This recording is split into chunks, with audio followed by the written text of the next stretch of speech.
দেখো আমি আবার চা বানিয়ে নিচ্ছি। আমার হাজব্যান্ড খাবে, 1 কাপই বানাচ্ছি চা।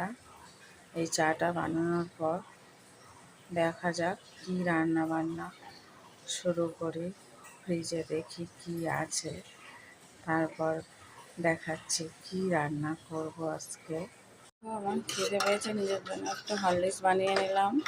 এটা আমি এখন খাবো, আর সাথে আছে 2টো মেরি বিস্কুট। এটা খেয়ে তারপর কাজে লাগবো। দেখো এই যে আমি এখন পুজোর বাসনগুলো মাজতে চলে এসেছি।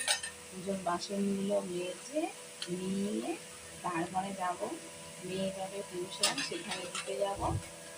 দিয়ে সারাদিনে কী করি না করি তোমাদের সাথে শেয়ার করছি, পোস্ট করে দেবো। আজকে কী রান্না করেছি দেখো, একটা মাছের ঝাল করেছি। এটা টমেটো পোস্ত সর্ষে দিয়ে এই ঝালটা করে, কুমড়ো সিদ্ধ লঙ্কা তেল দিয়ে মাখা, গরম ভাতে ইয়ামি ইয়ামি। ভাত তো থাকবে, এই যে ভাতও হয়ে গেছে।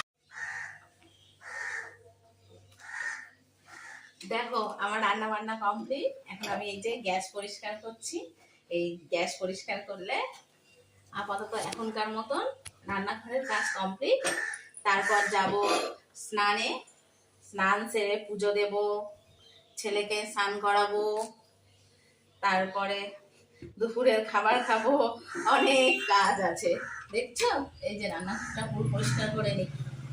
রান্না করা যতটা না কষ্টে, তার থেকে বেশি কষ্টে রান্নাঘর ক্লিন করা, তাই তো? তোমরা কি বলো? দেখো কত টাইম লাগে পরিষ্কার করতে। পুরো ঠিকঠাক করে পরিষ্কার না করলে আমি আবার যতটুকু পরিষ্কার রাখার চেষ্টা করি।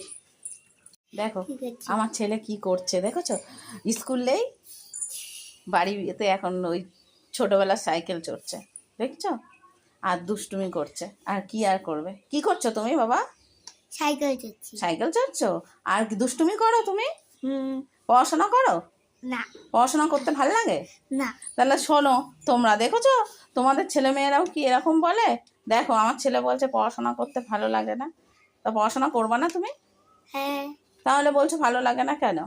ভালো লাগে। এ বাবা, দেখেছো দুষ্টুমিটা কেমন করছে। চলো, দেখো আমি স্নান করে চলে এসেছি, এবার যাব পুজো দিতে। চলো, দেখো আমার পুজো দেওয়া হয়ে গেছে। দেখছো আমার আসনে, ঠাকুরের আসনে এই যে এই ঠাকুরগুলো রয়েছে।